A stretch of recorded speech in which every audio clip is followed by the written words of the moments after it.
ಮಾನ್ವಿ ಪಟ್ಟಣದಲ್ಲಿ ಹಾದು ಹೋದ ರಾಜ್ಯ ಹೆದ್ದಾರಿಯ ಕಾಮಗಾರಿಕೆ ನೆಪದಲ್ಲಿ ಹಳೆ ಡಿವೈಡರ್ ಮೇಲೆಯೇ ಮತ್ತೊಂದು ಡಿವೈಡರ್ ಮಾಡಲಾಗುತ್ತಿದೆ. ಇದು ಅವೈಜ್ಞಾನಿಕ ಕಾಮಗಾರಿಕೆ ಎಂದು ಸಾಮಾಜಿಕ ಕಾರ್ಯಕರ್ತರು ಶಿವರಾಜ ಜಾನೇಕಲ್ ಗುಡುಗಿದ್ದಾರೆ. ರಾಯಚೂರು ಜಿಲ್ಲೆಯ ಮಾನ್ವಿ ಪಟ್ಟಣದಲ್ಲಿ ನಡೆದ ಕಾಮಗಾರಿಕೆ ಸ್ಥಳ ವೀಕ್ಷಿಸಿ ಮಾತನಾಡಿ, ರಾಜ್ಯ ಹೆದ್ದಾರಿಯ ಜೊತೆಗೆ ಸರ್ವಿಸ್ ರಸ್ತೆ ನಿರ್ಮಾಣವಾಗಬೇಕು. ಹಾಗೆಯೇ ರಸ್ತೆ ಅಗಲೀಕರಣ ಮಾಡಿದಾಗ ಮಾನ್ವಿ ಅಭಿವೃದ್ಧಿಯಾಗುತ್ತದೆ ಎಂದರು. ಮಾನ್ವಿ ಜನತೆಯೂ ಸಹ ಪ್ರಜ್ಞಾವಂತರಾಗಿ ಪ್ರಶ್ನೆ ಮಾಡಬೇಕು. ಯಾಕೆಂದರೆ ನಮಗೆ ಮೂಲ ಸೌಲಭ್ಯಗಳು ಯಾಕೆ ಲಭಿಸುತ್ತಿಲ್ಲ ಎಂದು ವಿಚಾರ ಮಾಡಿದಾಗ ಜನಪ್ರತಿನಿಧಿಗಳು ಬದಲಾವಣೆಯಾಗಲು ಸಾಧ್ಯ. ಇಲ್ಲವೆಂದರೆ ಮಾನ್ವಿ ಹಿಂದುಳಿದ ಪ್ರದೇಶವಾಗಿ ಬಿರುದು ಪಡೆಯುವುದು ಶತಸಿದ್ಧ ಎಂದು ಮಾಧ್ಯಮದ ಮೂಲಕ ತಿಳಿಸಿದ್ದಾರೆ.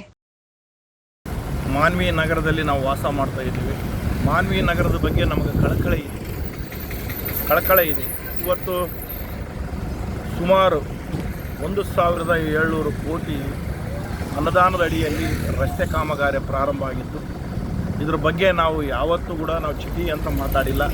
ನಮಗೂ ನೋವು ಏನಾಗಿದೆ ಅಂದರೆ, ಮಾನ್ವಿ ಪಟ್ಟಣದಲ್ಲಿ ಇರತಕ್ಕಂಥ ಕಾಮಗಾರಿ ಇವತ್ತು ರಾಯಚೂರಿನಿಂದ 7 ಮೈಲ್ ಕ್ರಾಸಲ್ಲಿಂದ ಮಾನ್ವಿ ತಂದುಬಿಟ್ಟು APMCಲಿಂದ ಸಿಂಧನೂರು ತನಕ ಕಾಮಗಾರಿ ಮುಗಿಸಿ ಈ ಕಾಮಗಾರಿಯ ಕೊನೆ ಹಂತದಲ್ಲಿ ಇದನ್ನು ಮಾಡ್ತಾರಂತಂದರೆ ನೋಡು, ಇವತ್ತು ನಿಮ್ಮ ಕಣ್ಣಿಗೆ ಕಾಣ್ತಾ ಇದೆ ಮಾಧ್ಯಮ ಸ್ನೇಹಿತರೆ, ನೀವು ಸಹ ನೋಡ್ರಿ, ಮಾನ್ವಿ ನಗರದವರು ನೋಡ್ರಿ, ಯಾರೊಬ್ಬರು ಕೂಡ ಮಾತಾಡ್ತಾ ಇಲ್ಲ ಈ ಮಾನ್ವಿ ನಗರದ ಬಗ್ಗೆ.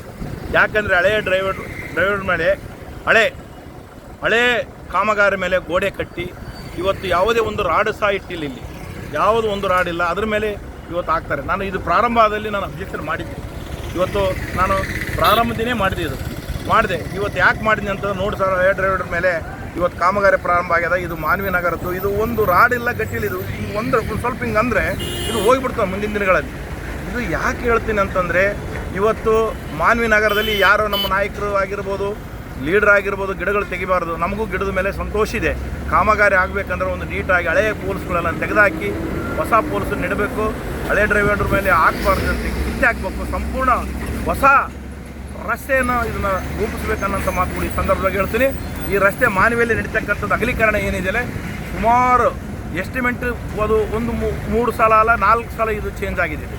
ಕಾನೂನು ಪ್ರಕಾರ ಅಗಲೀಕರಣ ಮಾಡಬೇಕಾಗಿತ್ತು.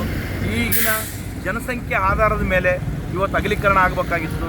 ಯಾಕೋ ಏನೋ ಗೊತ್ತಿಲ್ಲ, ಅಲ್ಲಿ ಇಲ್ಲಿ ಹತ್ಯೆ ಮಾಡಿದ್ರು, ಟೂ ಪಾಲಿಸ್ ಮಾಡಿ ಇವತ್ತು ನಮ್ಮ ಮಾನ್ವಿ ಜನರಿಗೆ ನಾಮ ಹಾಕಿ ಇವರೆಲ್ಲ ಕೈಬಿಟ್ಟು ಹೋಗ್ತಾರನ್ನಂಥ ಮಾತುಗಳು ಈ ಸಂದರ್ಭ ಹೇಳ್ತೀನಿ.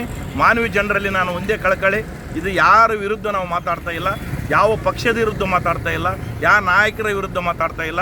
ಇದು ಕಾಮಗಾರಿ ಬಗ್ಗೆ ಮಾನ್ವಿ ಉಳಿಬೇಕಂದ್ರೆ ನಾವೆಲ್ಲರೂ ಕೂಡ ಧ್ವನಿ ಎತ್ತಬೇಕು. ಮಾನ್ವಿ ಬಗ್ಗೆ ಎಲ್ಲರೂ ಧ್ವನಿ ಎತ್ತಿದಾಗ ಈ ಮಾನ್ವಿ ಉಳಿತದ.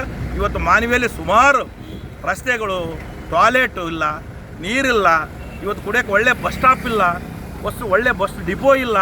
ಇವತ್ತು ಮಾನ್ವಿಯಲ್ಲಿ ಹದಗೆಟ್ಟು ಹಾಳಾಗಿ ಹೋಗ್ಯದಂತಂದ್ರೆ ತಪ್ಪಾಗಲಿಕ್ಕಿಲ್ಲ. ಮಾನ್ವಿ ನಗರದಲ್ಲಿ ಇವತ್ತು ಎಷ್ಟೋ ದಿನ ನಾವು ಅಂತಿದ್ವಿ, ದೇವದುರ್ಗದ ಹಿಂದುಳಿದ ಅಣೆಪಟ್ಟಿ ಅದು ಚಿನ್ನ ಆಗಿದೆ ದೇವದುರ್ಗ. ಇವತ್ತು ಮಾನ್ವಿ ಹಾಳಾಗಿದೆ ಅನ್ನೋಂಥ ಮಾತುಗಳು ಈ ಸಂದರ್ಭದಲ್ಲಿ ಹೇಳ್ತೀನಿ. ಎಲ್ಲರೂ ನಾನು ಯಾರು ವಿರುದ್ಧ ಮಾತಾಡೋಂಗಿಲ್ಲ. ಇದ್ರ ಬಗ್ಗೆ ಕಾಳಜಿ ವಹಿಸಿ ಈ 1,700 ಕೋಟಿ ಅನುದಾನದಲ್ಲಿ ಬಂದಿರತಕ್ಕಂಥ ಅನುದಾನದಲ್ಲಿ ಈ ಕಾಮಗಾರಿಯನ್ನು ಒಳ್ಳೆ ಚೆನ್ನಾಗಿ ಚಿನ್ನ ಮಾಡಿರಿ. ನೀವೆಲ್ಲರೂ ಧ್ವನಿ ಎತ್ತಿರಿ. ಸಂಬಂಧಪಟ್ಟಂಥವ್ರು ಇದಕ್ಕೆ ಸೈಡಿಗೆ ಬಂದು ಇದನ್ನು ಎನ್ಕ್ವೈರಿ ಮಾಡಿರಿ.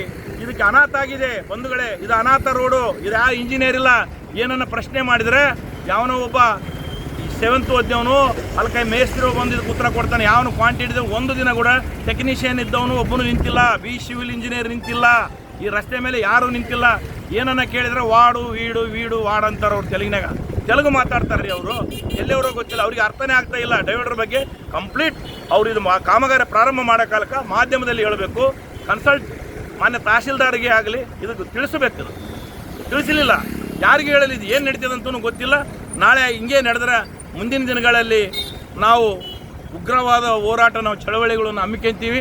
ಈ ಕಮಿಟಿಗಳಲ್ಲಿ ಎಲ್ಲ ಸಂಘ ಸಂಸ್ಥೆಗಳು ಒಂದು ದಿನ ನಾವು ಮೀಟಿಂಗ್ ಕರೆದು ಎಲ್ಲರಿಗೆ ಹೇಳಿ ಮಾನ್ವಿ ನಗರದ ಬಗ್ಗೆ ಎಚ್ಚೆತ್ತಿಗೆ ಬೇಕು. ಒಳ್ಳೆ ನೀರು ಬೇಕು, ಒಳ್ಳೆ ಲೈಟ್ ಬೆಳಕು ಬೇಕು, ಒಳ್ಳೆ ಟಾಯ್ಲೆಟ್ ಬೇಕು. ನಮಗೆ ಬೇಕಿರೋದು ಇವು 3 ಇವೇನಿಲ್ಲ. ಒಂದು ರಸ್ತೆ, ಒಂದು ಹಾಸ್ಪಿಟ್ಲು, ಒಂದು ಲೈಟು, ಇವತ್ತು ಒಳ್ಳೆ ಟಾಯ್ಲೆಟು ಎಲ್ಲ ಬೇಕು. ಇವತ್ತು ಹದಗೆಟ್ಟು ಹಾಳಾಗಿ ಹೋಗ್ಯದಂದ್ರೆ ತಪ್ಪಾಗಲಿಕ್ಕಿಲ್ಲ. ಇದನ್ನು ಮುಂದಿನ ದಿನಗಳಲ್ಲಿ ಸರಿಪಡಿಸ್ತೀವಿ. ಸರಿ ಆಗಲೇಬೇಕನ್ನಂಥ ಮಾತುಗಳು ಈ ಸಂದರ್ಭ ಹೇಳ್ತು. ಹಳೆ ಡ್ರೈವರ್ ಮೇಲೆ ಇದು ಇಮ್ಮಿಡಿಯೇಟ್ ತೆಗೆದ್ರೆ ಅವ್ರಿಗೆ ಒಳ್ಳೆಯದು. ಇಲ್ಲಾಂದ್ರೆ ಮಾನವಿಯಲ್ಲಿ ನಾವು ಹೋರಾಟ ರೂಪಿಸ್ತೀವಿ. ವರದಿ ಶಫೀಕ್ ಹುಸೇನ್, ಮಾನವಿ.